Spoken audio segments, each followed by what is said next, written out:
Hello, ladies and gentlemen. Welcome to Capital City Sports. I'm Zach Brown. And I'm Pat Cloney, and we're here to break down some of the top NCAA headlines heading into the college football season. Then later. Hi, I'm Aisha Marshall, and I'm going to be previewing the UNC-USC game on Thursday. Hi, I'm Ryan Tolan, and coming up, I'll tell you 5 other players that are poised to have breakout performances this season for the Gamecocks. I'm Melissa Lang, and I'm going to be talking a little bit about the quarterback controversy between Connor Shaw and Dylan Thompson this season at USC. And we've been waiting all summer to say this. This is Capital City Sports.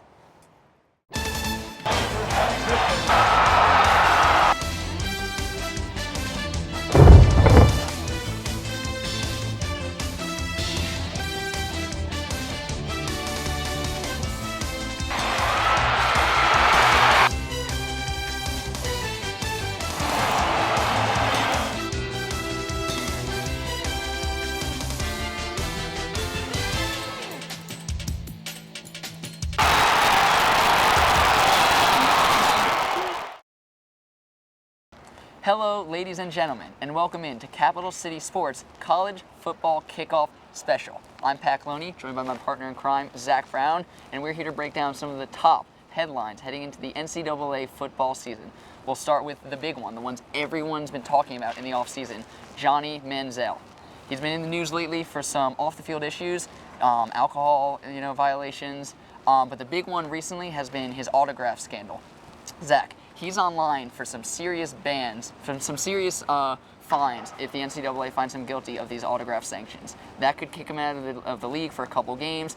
That could hurt Texas A&M's chances of an SEC championship. Zach, do you think Texas A&M has any chance at an SEC title without Johnny Manziel?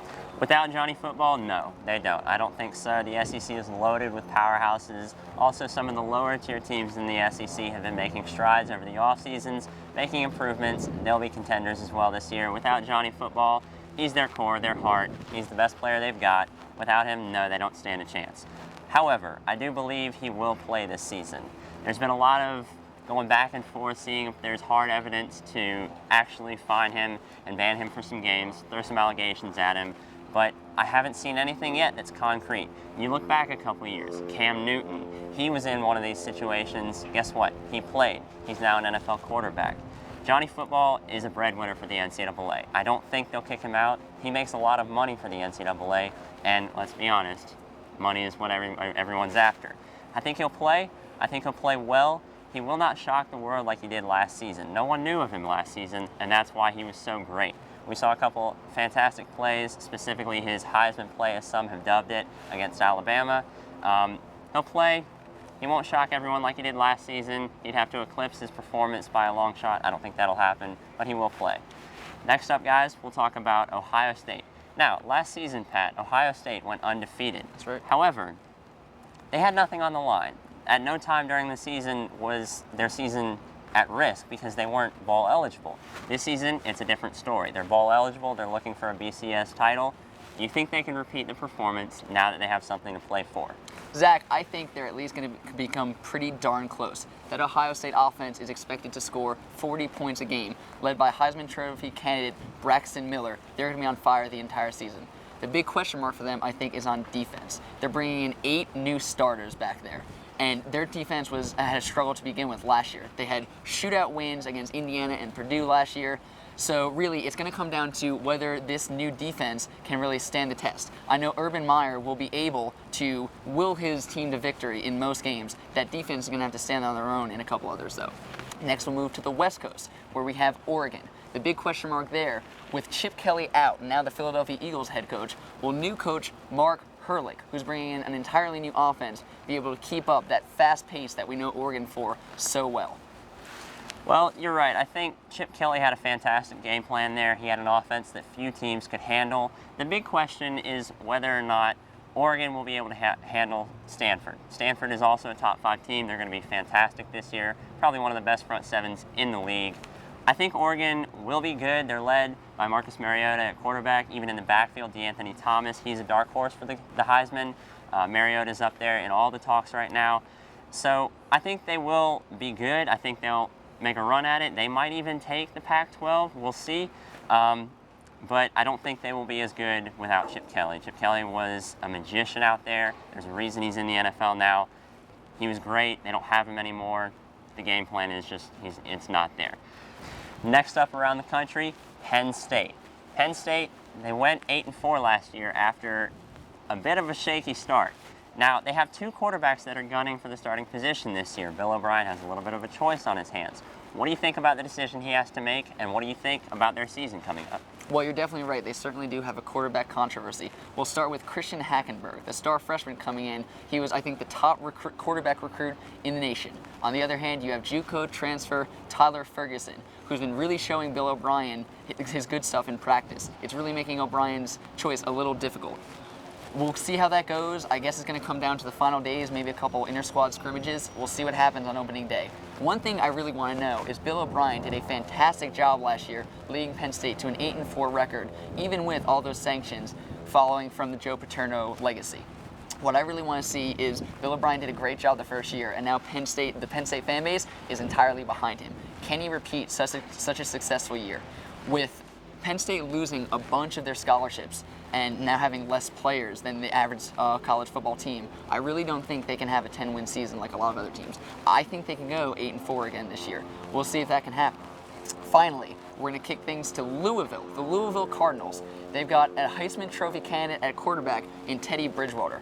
But Zach, one of the big problems for Louisville is they still play in the Big East, which has collapsed the past couple of years. They're a really shaky conference. Playing in such a minor conference this year, do you think they'll get any national recognition for a possible NCAA championship? You know, I really don't think they will. Strength of schedule has a large part to do with how teams are selected for BCS Bowls and even the national championship. Louisville is a great team. I think they will handle the Big East with ease. They'll take the conference. They'll be great. Teddy Bridgewater, he'll lead the team very well. He's up there in the Heisman running. He's a great quarterback. They'll be a good team, but they don't play anybody that will have any strength this season. They don't play a single preseason top 25 team. Right. That's going to hurt them in the long run. I don't think they make it into a big bowl game, possibly not even a BCS game. Wow. Now, I like the fact that Teddy Bridgewater is returning. I watched him play against Florida last season in a BCS Bowl. He was great. He dissected their defense. He proved that he was a top-tier quarterback. He put himself up in the running for the Heisman this year. I'm interested to see what happens with him this year as the quarterback for Louisville. Now, another question that I was concerned about. The media has started to portray some of the top players in the league as almost gods. They're superstars. Right. They're celebrities. Jadeveon Clowney, Marcus Mariota, Braxton Miller, some of the big names around the league. I wonder if that will get to their heads. This notoriety will somehow affect them in a negative way and they won't be able to live up to expectations because, let's be honest, some of the fans expect perfection and that's not realistic. Pat, what do you think? Well, you brought this up at a perfect time. You know, here at South Carolina, Jadeveon Clowney has been portrayed almost as a god. He's on the front cover of Sports Illustrated, and a couple of days ago, ESPN released that bizarre video where Jadeveon Clowney haunts the dreams of SEC fans. So he's definitely one of the biggest players to look out for this year. The question is, will he be able to perform? I mean, if he gets a sack on the North Carolina quarterback the first play of the game on Thursday, this place is going to go crazy. If he doesn't get a sack the entire game, you're going to hear for the entire rest of the week analysis from ESPN. Is he as good as we thought? Is he actually the #1 pick? And that could kind of concern him. He's been able to stay out of the spotlight for the most part this season. I mean, he had the huge season last year. He stayed pretty quiet his first couple years in college. But now, with the hit last year in the Outback Bowl, he's come definitely more into the national spotlight. And so, you wonder if that's going to go to his head. We'll find out in game 1, I suppose. North Carolina will probably double team him on the offensive line. He might have 1 or 2 chances all game to get a sack. If he gets those sacks, he'll be fine. If he doesn't, people might start to worry. So we'll definitely have to look out for that. Zach, we're going to turn now to a couple predictions here around the league. We'll start with we'll do the Big 5 conferences. We're not counting the Big East. They're kind of shaky this year. That doesn't really count. Let's start with the Big 10 up north. Zach, give me a prediction for what you think is going to happen in that conference. Well, Ohio State had an extremely strong season last year. They went undefeated. Now, they are bowl eligible this season, so there's a little bit more on the line like we were talking before. I don't think that will affect them too much. I think they have somewhat of a difficult schedule, but I think they'll power through. Braxton Miller is one of the most dynamic players in the country. Great young quarterback. I think he's got a huge career ahead of him. I think Ohio State wins it over Michigan. Now, Pat, let's move out to the West Coast, the Pac-12. What do you think happens out there? Well, that's a really interesting conference for me. We just talked about the Oregon-Stanford matchups throughout the year. That's going to be where the key lies to the Pac-10, to the Pac-12. You know, they're the two hottest teams in that league. The problem is they're in the same conference. So whoever comes out of that division, I think is going to win the Pac-12. And you know what? I think it's going to be Stanford this year. I think they, once again, overtake Oregon. They're a national contender. They could possibly compete for a national championship this year. No one really talks about them that much, but they've got a strong defense and a pretty good offense, good enough to win them a championship. Zach, let's move now to, let's go Big 12 now. They are without a championship game now, so we're going to pick one champion. Who do you think you got? Well, I think the Big 12 doesn't really have a front runner this season. So like you and I were discussing earlier, I think the old guard returns. I think Oklahoma will take it. They're traditionally the best team in the conference, them and Texas, but I think Oklahoma comes out on top. Now, moving over to the East Coast, the ACC. They've got a lot of SEC matchups this season, so it should be interesting to see how they fare against some strong teams. Who do you think takes the ACC championship? As a South Carolina fan, I'm going to hate to say this, but I really think Clemson's got it this year. They have a strong returning team with Taj Boyd at quarterback and basically the entire defense back. They're going to be strong this year. I think they play Miami in the championship game. I think it's a close one, but I think Clemson, because of their high-powered offense, takes the competition the entire year. Zach, last but not least, we're going to go to right here down south in the SEC. South Carolina fans have high hopes for our team this year. Alabama hoping to three-peat as national champions. Zach, what do you think is going to happen? Well, the SEC is kind of interesting this year and in coming years because some of the teams that traditionally have just been rollovers, easy wins for the powerhouses like Alabama and LSU, are making strides. They're improving. Teams like Ole Miss, Kentucky, Vanderbilt, they're becoming teams to be reckoned with, and so you got to wonder if that's going to hurt the overall strength of the conference when it comes to the national scale. I don't think it will yet. It may in coming years. This year, I think it'll stay with some powerhouses. However, I think South Carolina will make it from the East. We'll play in Atlanta against Alabama. I think it will be a great game. I think a lot of turnout, a lot of hype. However, I do think South Carolina takes down Alabama. If there's a year to do it, it's this year. South Carolina takes the SEC this year. Steve Spurrier, the head ball coach, gets his win here over the SEC with South Carolina. Now, Pat, moving to the big one, the BCS National Championship game. Who you got in it? Who do you have winning? It's going to be a tough one for me because I love my South Carolina Gamecocks, but unfortunately I disagree with you that we are going to win the SEC championship. I think we'll play in the game. I think Alabama is going to pull it out again. They will play in the national championship against Stanford. And guess what? I love Stanford this year. I think they're going to surprise a lot of people. I think Stanford wins the national championship over Alabama. The SEC does not win a national championship this year. Well, folks, you heard it here. NCAA headlines, some predictions from myself, Zach Brown, and Pat Cloney. Thank you for joining us. And where are we going next? We'll find out. The Gamecocks are well aware of UNC's fast-paced offense this season. After Wednesday's practice, offensive line coach Lorenzo Ward said he knows the Tar Heels are going to try and get them winded early. Defensive tackle J.T. Surratt said conditioning will be the key. He says they have to keep up with the Tar Heel tempo and be ready to find a ball on every down. Through great progress in camp, Ward feels the Gamecocks will be ready for the matchup come Thursday. UNC's offensive tackle James Hurst will be man-to-man with Jadeveon Clowney. In Coach Fedora's press conference on Friday, Hurst said this will be the biggest matchup he's had in his college career. UNC's senior quarterback Brian Renner is alert about the Gamecock defense and said he believes if they do everything they're capable of and he trusts everyone on the offensive line to be prepared, it should be a good game. On the defense side, Tar Heels senior defensive end Kareem Martin said that they plan to contain both Gamecock quarterbacks Connor Shaw and Dylan Thompson. For Capital City Sports, I'm Aisha Marshall.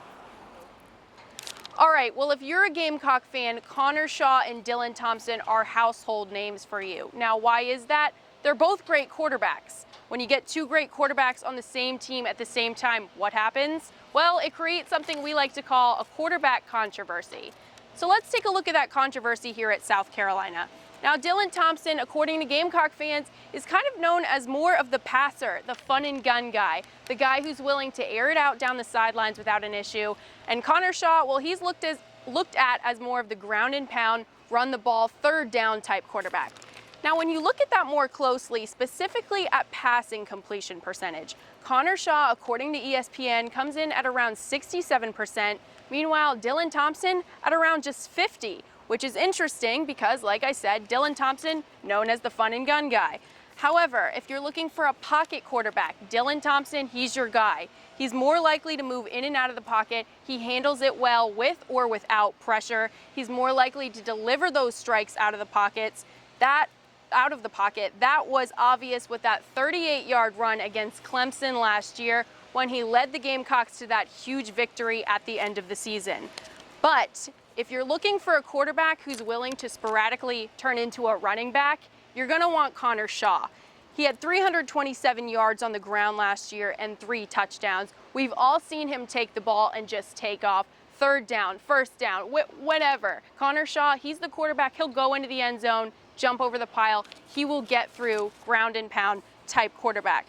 Now, one thing that is important to consider when you are talking about quarterbacks, that's interceptions. Dylan Thompson, he had 2 last year versus Shaw's 7. Of course, that's going to happen when Connor Shaw is the predominant starting quarterback. He had more playing time, therefore more interceptions. 7, that's not too scary of a number, but at the end of the day, Shaw does play more than Dylan Thompson.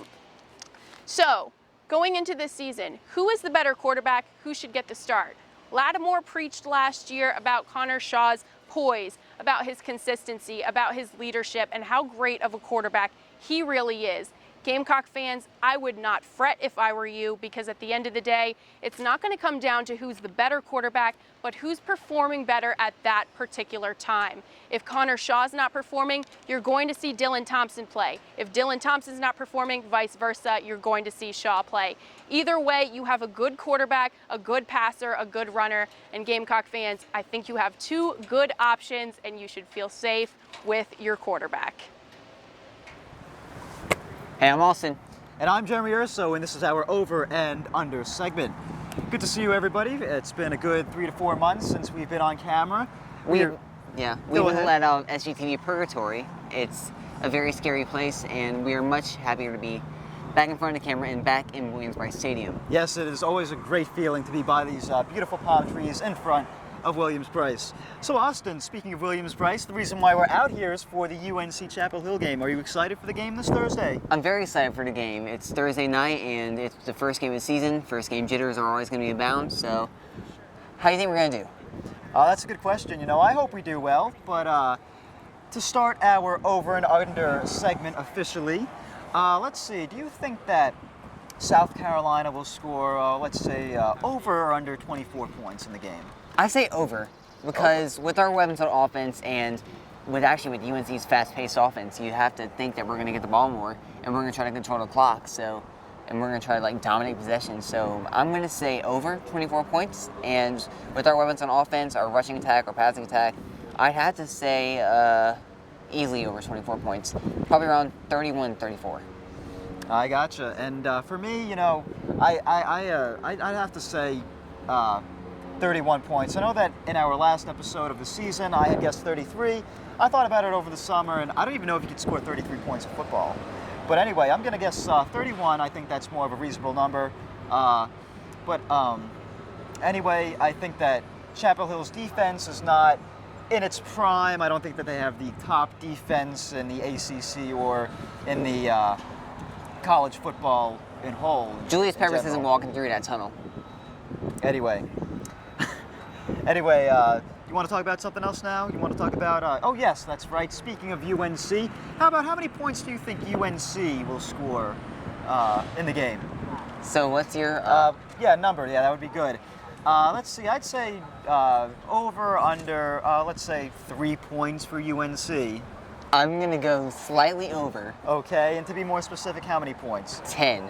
All right. because That, it's you're pushing it there. I think that's pretty high. it's the first game of the That's season. really and high. UNC's offense is like, they have a lot of weapons. Quinshon Davis is a very good receiver. He's making his return back to South Carolina. And Rim Renner had fantastic stats as a quarterback last year. I mean, sure, they played in the ACC, and they haven't faced a defense like ours, but they've got weapons. So, and they're going to try to move the ball. I'm going to say under 3 points. I'm going to say Chapel Hill scores 0. They get blown out. They don't score a point, and they're embarrassed and humiliated in front of everyone in the beautiful city of Columbia, South Carolina, on primetime television on ESPN. Anyway. Because now, Jeremy, as a North Carolina native, hates North Carolina. Anyway, continuing on with our segment, obviously the big story coming into the game and this whole summer has been Jadeveon Clowney. It's been Jadeveon Clowney this, Jadeveon Clowney that, Clowney everywhere. I think this whole place is going to turn into a circus. But anyway, continuing on with our segment, speaking on with Jadeveon Clowney, of course the man's known for his sacks. So let's see, over or under, not just Jadeveon Clowney, but the whole South Carolina defense in total sacks, over or under 3? I'm going to say over because with all the hitting that's going to be placed on Clowney and with our incredible talent at defensive line, with our depth and our talent defensive end, Chad Sutton, Darius English, I mean, we're going to be able to get tons of pressure on Brandon Renner, even with their fast-paced offense, and with Fedora's try to quick strike down the field and try to dink and dunk and try to get us out of position. You got to think that with our pure athletic talent on the ends and with our tackles, Kelsey Coors and JT Surratt, we're going to get over 3 sacks. I agree with you. I say that Clowney lives up to his name. He performs well, does well, and we have a great defense this year, and I think we're going to live up. So yeah, I say 5 sacks in the game to start out. So Jeremy, how many? We have 2 quarterbacks, Dylan Thompson and Connor Shaw. Of course. So how many passing touchdowns do you think we're going to get? I think that we actually do see a little bit of playing time for Dylan Thompson. I think that Spurrier is going to send a message to all these other SEC teams, and that message is going to be, you're not going to know what quarterback you're going to see. You might see Connor Shaw, you might see Dylan Thompson. Hey, maybe he'll even over under 3. Over under 3? Over under 3 for Dylan Thompson. Over under 3 for both our quarterbacks. For both our quarterbacks. I'm going to say under for Dylan Thompson. I'm going to say he scores 1 touchdown, and then I'm going to say Connor Shaw. Yeah, I'm going to say Connor Shaw is going to. I think he's going to throw for 2. Okay, I think he's going to throw for 2, and then I think the rest of our touchdowns will be through rushing. I think we're going to have about. I'm going to go under on our passing touchdowns because as everything starts with a zone read in our offense. Yes. So we're going to go. I'm going to say around 2 passing touchdowns for the game, but the game is going to be dominated by our run game. And speaking of our run game, how many rushing touchdowns do you think we're going to have against UNC? Well, that's a very good question. Obviously, let's have the number be over under. Over under 2? Over under 2. Yes. Yeah. That's 2 minds think alike. Obviously, we don't have Marcus Lattimore this year. Best of luck to him in San Francisco. And now the whole talk has been Mike Davis. Mike Davis has been named our starting running back of the season. He has pretty big boots to fill, and will he live up to that? I'm not quite sure. I think this first game will tell us a lot about his performance. Mike Davis, there is a lot of pressure on him as well. My question is, if it's 3rd and 2, with Lattimore, we knew 9 times out of 10 we were going to run the ball. Now, if it's 3rd and 2, I don't know if Steve Spurrier is as confident as that he's going to give the ball to Mike Davis and and run it in for a first down. But anyway, I say that Mike Davis, I think he's going to be a little bit nervous. I think he will get progressively better in the beginning of the season and then play very well towards the middle and the end. But I say he gets a little bit nervous and scores 1 rushing touchdown. Our stable of running backs is not just Mike Davis. It's Mike Davis, Brandon Wild, Sean Carson. We might even see David Williams, the true freshman, play. That is true. So I was only thinking of Mike Davis. I apologize. So I'm going to say, and you can't forget about Connor Shaw as a threat in the run game. That is true. Yep. So I'm going to say we're going to have over 2 touchdowns rushing. 1 from Mike Davis, 1 from Connor Shaw, and maybe we'll get a Brandon Wild touchdown in there for good measure against UNC. And so how many total rushing yards? How many total rushing touchdowns, I'm sorry, do you think that they'll get? 3. 3 total? Yeah. All right. Anything else you'd like to add, Austin? Nope. All right. Well, thank you very much. This has been our Over and Under segment. I hope you enjoyed, had a few laughs, and if you didn't, oh well. Have a nice day. It's beautiful out here, and I hope when you're watching this, the weather is just as beautiful. Enjoy and stay classy. Now everybody knows about Jadeveon Clowney and all the preseason hype and accolades he has coming into this offseason. He's been named to the Maxwell and Bednarik Award watch list and is a preseason consensus first-team All-American. No surprise there, the hits generated tons of publicity this offseason. But if the Gamecocks are going to have any success this season and hope to capture that first ever SEC title, here are 5 other players that you need to know coming into the season that are poised to make major contributions. Mike Davis has been named the starter at running back for the Gamecocks this season. Life after Lattimore will be a little different for Gamecocks fans this year. It'll take some getting used to. But no worries, Mike Davis has some special abilities. He has that ability to pound it inside and bounce it outside for that long run. He's earned high praises from ESPN's Todd McShay. Look for him to have a breakout year for the Gamecocks running game.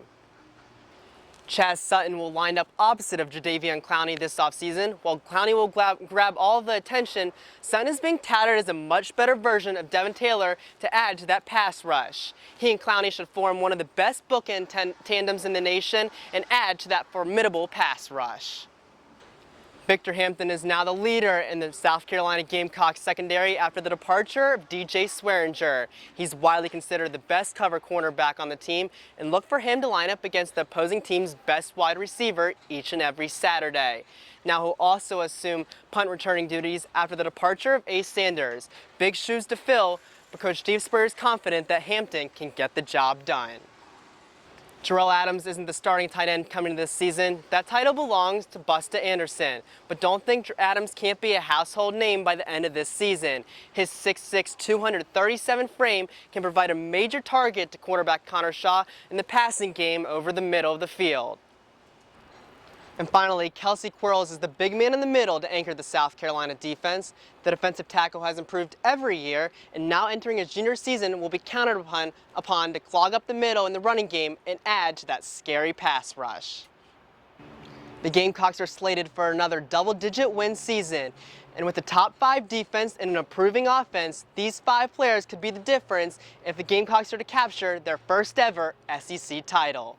We are going to finish this week's show by getting some score predictions for the UNC game, as well as predictions for the toughest game on the Gamecock schedule. Austin, let's start with you. UNC score, toughest game. North Carolina score will be 30, South Carolina 38, North Carolina 10, and the toughest game on USC schedule is easily at Georgia. Georgia, even though we've beaten in the past 3 years, has the most talent in the SEC East.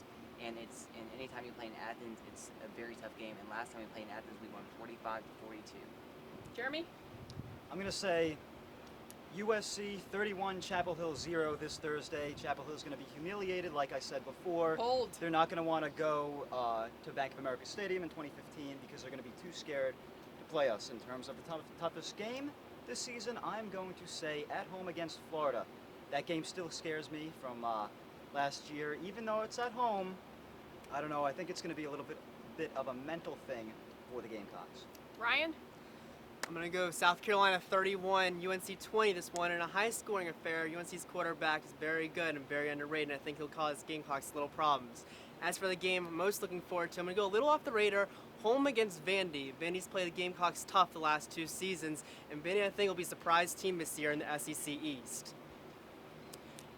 And I'm going to say 34-13, the Gamecocks take it. It'll be a rowdy crowd here in Columbia on Thursday. It'll be an exciting game to watch. You should all tune in. Toughest game of the year, Athens, week 2. We play Georgia. It's at their place. They're going to be looking for some heavy revenge after we obliterated them on ESPN College Game Day last season. Georgia Dogs, it's going to be a tough game. Everyone should watch. All right, well, that will do it for this week's episode. We hope you enjoyed our Gamecock football preview. Be sure to tune in next week. We will have everything you need to know with everything Gamecock sports all around USC.